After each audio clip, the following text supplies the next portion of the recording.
Do you want to find out how to invest in dividend stocks? Then stick around till the end of today's conversation.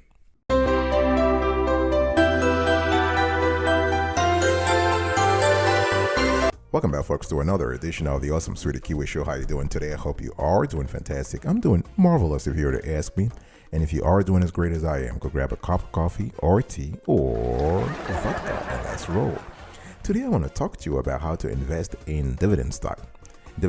And basically in today's conversation, I will talk to you about what dividend stocks are, how to invest in dividend paying stocks, why do some companies pay dividends and others don't, dividend stocks versus dividend funds, and if you also are interested in whether or not dividend stocks are safe, so stick around.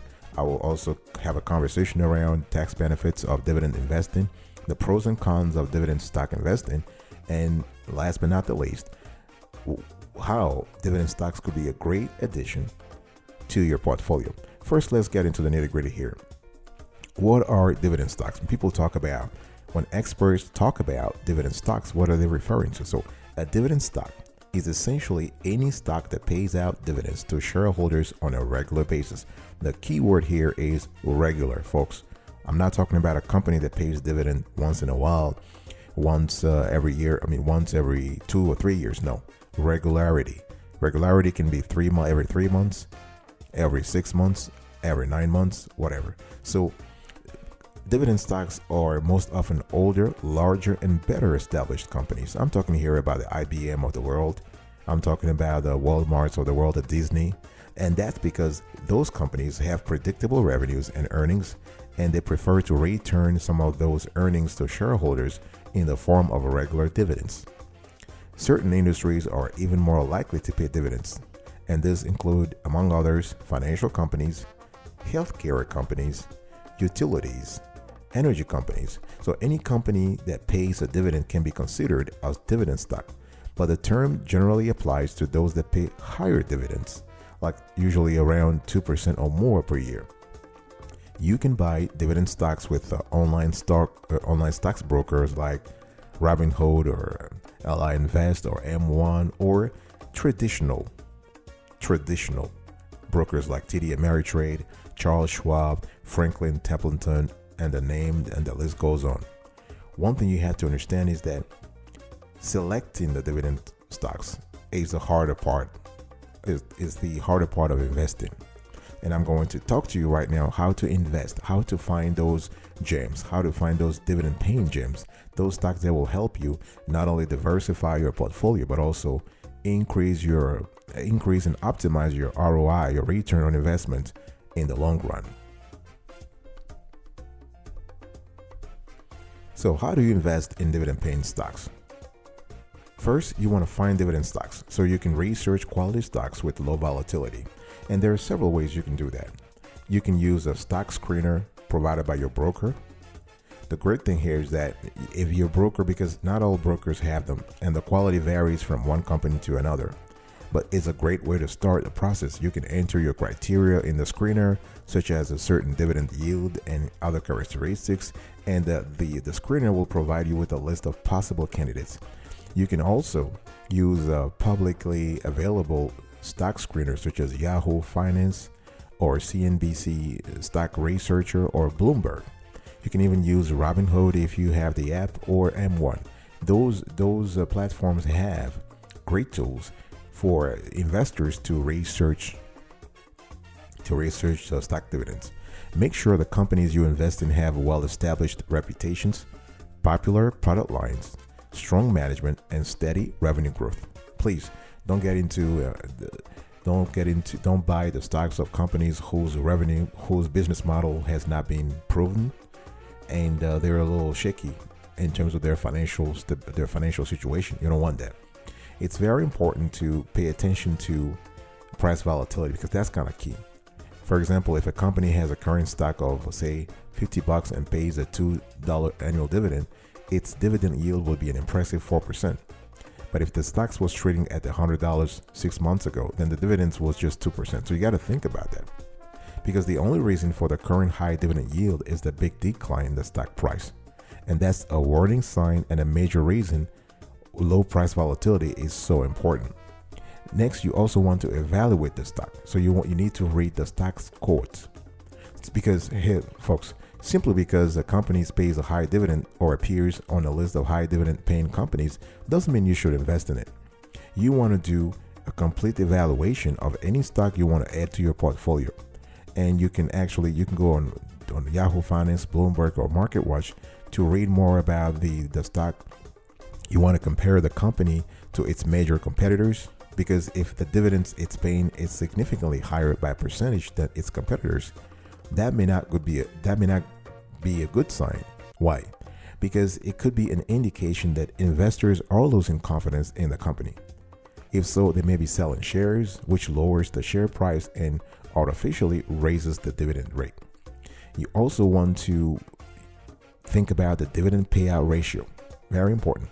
This is the percentage of the company's net income that is being paid out in dividends.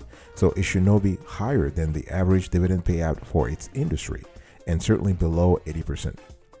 Because if it's higher, this could be an indication the company is sacrificing future growth in favor of current income. And that means that it may not be a high dividend stock for very long. Next thing you want to do, and this is kind of important, you want to decide how much you want to buy.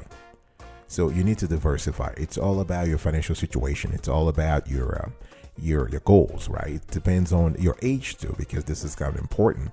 So just because the company say is paying a 5% dividend doesn't mean you should invest 30% or 40% of your portfolio in it. So dividends are never guaranteed, remember, right? There is no contractual obligation for the company to pay dividends. So a company's fortunes can change quickly. We've seen that.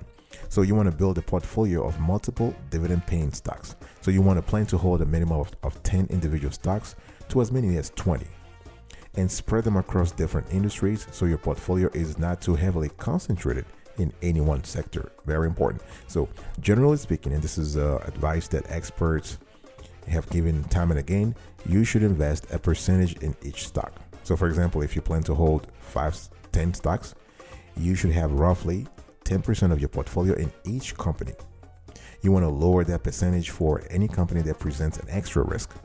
So a dividend of more than 5% could be an indication the company's future prospects are not clear and the stock price is due for a fall. So you will want to hold a lower percentage in that company. So this is the kind of thinking process you have to go through when it comes to deciding how much you want to buy. Also, make sure that you purchase the stock through your broker of choice or directly through the company. Now, this is not a common practice, but it is possible. You can purchase stock through what is known as a direct stock purchase plan, or DSPP. Not all companies offer them, but they are common with larger, better established companies. So they provide you with an opportunity to purchase stock directly in a company, typically without paying any fees. So they're best used when you are committed to investing in a company for many years, because most require you to have a minimal initial investments, which can be anywhere from $25 to $500. They also may have minimum incremental purchase requirements, so you can even set up a direct deposit, a direct deposit or bank debit. And with some companies, the great thing here is that you can even purchase the stock at a small discount, 1% to 10%. Right? Some companies will even repurchase the shares when you are ready to sell. So, and there's some offer something called DRIP. We've covered the topic of DRIP before, and DRIP stands for Dividend Reinvestment Plan, and they can offer that DRIP as part of the DSPP, the direct stock purchase program. I will talk about the DRIP very soon, but one thing I want to talk to you here is that you can also buy the stock through popular brokerage firms or even apps. So from TD Ameritrade to Charles Schwab to JP Morgan Chase to Bank of America, all the way to Robinhood and M1 Finance and Betterment, you can actually buy this. So most firms today charge no transaction fees. So please just pay attention to the fees also, all right? I'll be right back right after this. Don't go anywhere.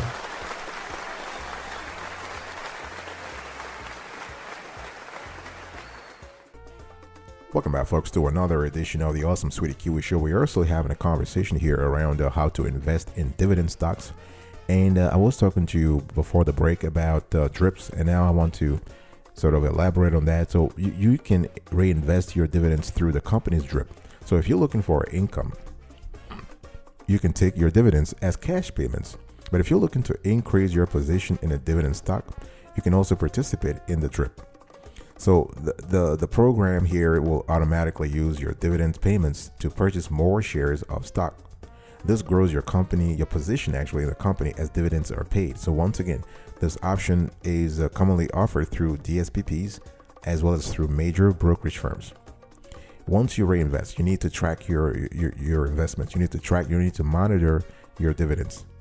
Never assume, as I said earlier, that dividends are forever, because a company's fortunes might change. So a company can reduce the dividends or even eliminate it entirely. So that includes dividends aristocrats. Dividend aristocrats are companies that have been paying superior returns, superior yields, dividend yields for the last 10, 20, or 30 years. They're called quote unquote dividend aristocrats. So even though a company has a multi-decade history of paying dividends, there is no guarantee there will not be a negative change at some point in the future. So companies publicly announce dividend cuts. All right. And we are so busy with our lives, and we have information overload that it might be impossible that you'll miss the announcement. That's why you must check your dividends each time they're paid. That includes the dollar amount of the dividend payment, as well as the percentage dividend yields based on your original purchase price. Let's just have a quick conversation because we're talking about dividend stocks, and the question is, why do some companies pay dividends? For several reasons. A company may decide to pay dividends to stabilize the value of its stock. Dividends, especially those that are above average, also convey an image of being a high quality company. So companies use the regular dividend payouts as an incentive for investors to buy and hold the company stock, so as to attract long-term investors. For example, retirees love dividend stocks because they want income generating assets. They may hold dividend stocks in their retirement portfolios for decades. So the combination of company stability and regular income also serves as an inducement, really, if you think about it, for new investors to purchase the stock. So this makes it even easier in the long run for companies to raise additional capital for expansion and future growth.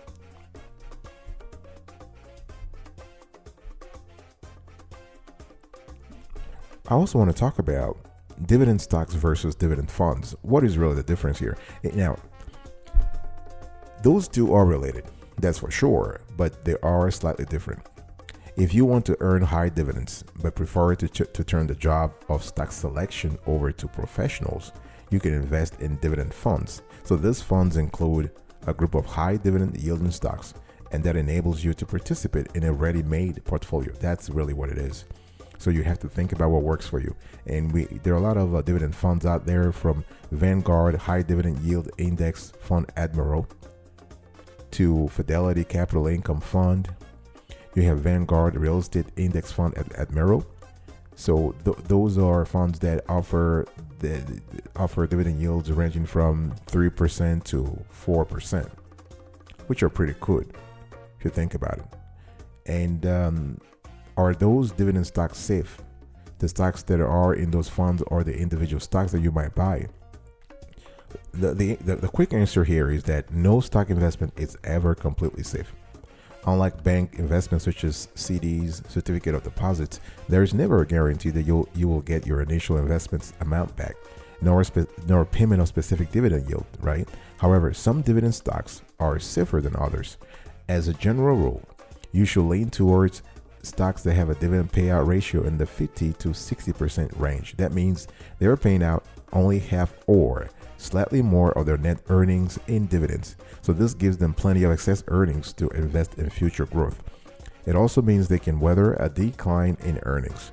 So if you invest in a company stock that pays close to 100% of its earnings in dividends, there is no margin for error here, right? Because the probability of the dividend being cut is high. And once it does, the stock price will almost certainly fall as well. And once you're getting the dividends, you need to start thinking about your fiscal obligations. You need to think about the tax benefits, but also the tax responsibilities. So dividends come in two flavors for tax purposes: qualified dividends and ordinary dividends. So ordinary dividends are taxed at your regular tax rate for federal income tax purposes. However, if a dividend is considered a qualified dividend, it is taxed at the more favorable long-term capital gains tax rate. So for the vast majority of taxpayers, this means paying either no tax at all or a maximum tax rate of 15% as of the date of this show. So to be considered a qualified dividend, a stock must be issued by either a U.S. corporation or a foreign corporation whose stock trades on the U.S. exchange. You must also own the stock for a minimum of 60 days. And of course, you'll get the benefit of tax deferral if the dividend-paying stocks you own are held in a tax-sheltered retirement plan like a 401k or IRA. IRA standing for Individual Retirement Account. I'll be right back right after this. Don't go anywhere.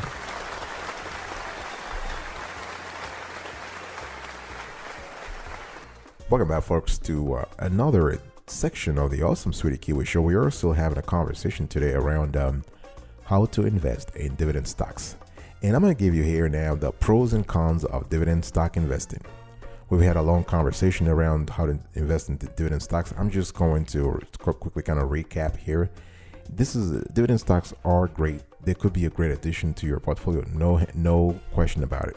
They're an excellent choice for retirees or anyone looking for steady income in their investment portfolio.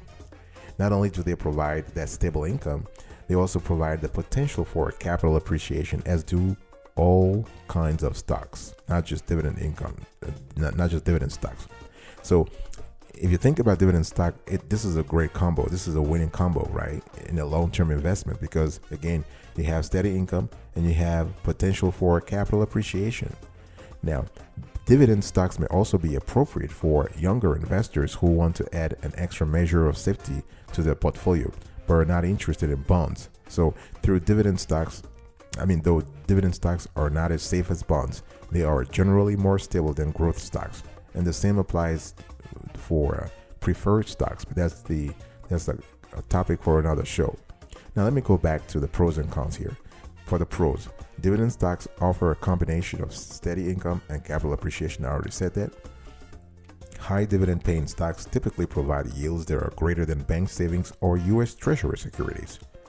Dividends add stability to the price of a stock and may minimize price drops during the general market declines. Dividend-paying stocks represent companies that are some of the very best long-term investment prospects available.